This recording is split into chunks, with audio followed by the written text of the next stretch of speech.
परम पूज्य मालिक को प्रणाम।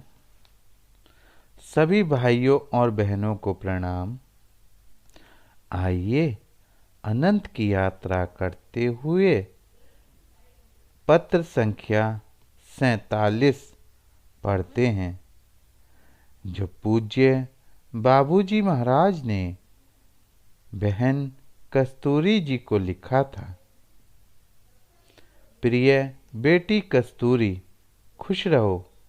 शाहजहानपुर, 27 जुलाई 1949। पत्र मिला।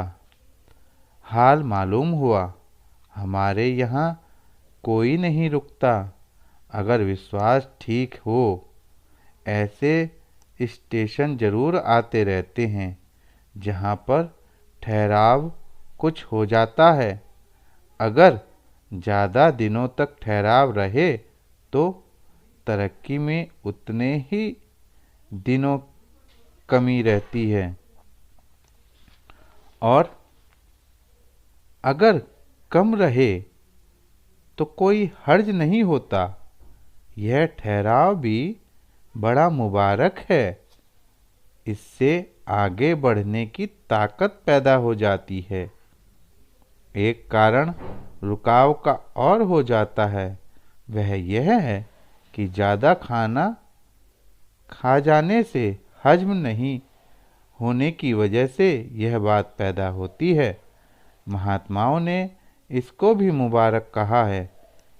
कहा तो यह तक है कि अक्सर अभ्यासियों की वर्षों की यह कैफियत रही है, और इसको कब्ज कहा है। मगर यह हमारे गुरु महाराज की बरकत है कि इस प्रकार का कब्ज जो रुकावटें डालता है, पैदा नहीं होता। तुम्हारी हालत कब्ज की न थी और न होगी, यदि ईश्वर ने चाहा, बल्कि एक स्टेज पार करने के बाद और उसके आगे आने वाली स्टेज के बीच की हालत थी। यह बीच की जगह हर अभ्यासी को पड़ती है। मैंने अपनी आध्यात्मिक बल की और उससे तुम्हें निकालने को नहीं लगाई।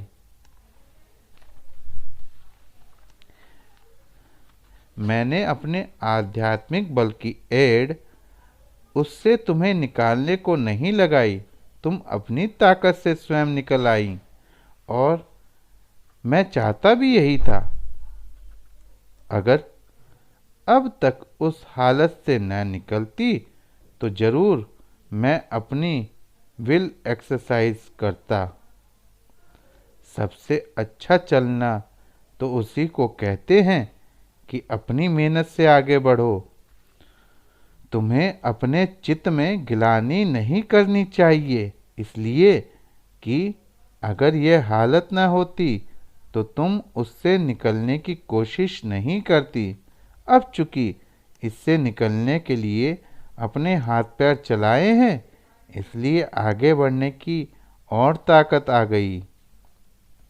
जिसमें तुमने रेंगन लिखी है, वह चीज़ जिसमें गुदगुदी पैदा करती है, या सिर्फ उसका कोई एक्शन पैदा होता है।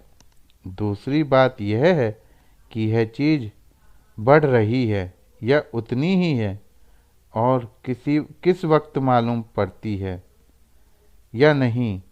माताजी से मेरा प्रणाम कहना, और बच्चों से दुआ। तुम्हारा शुभचिंतक रामचंद्र।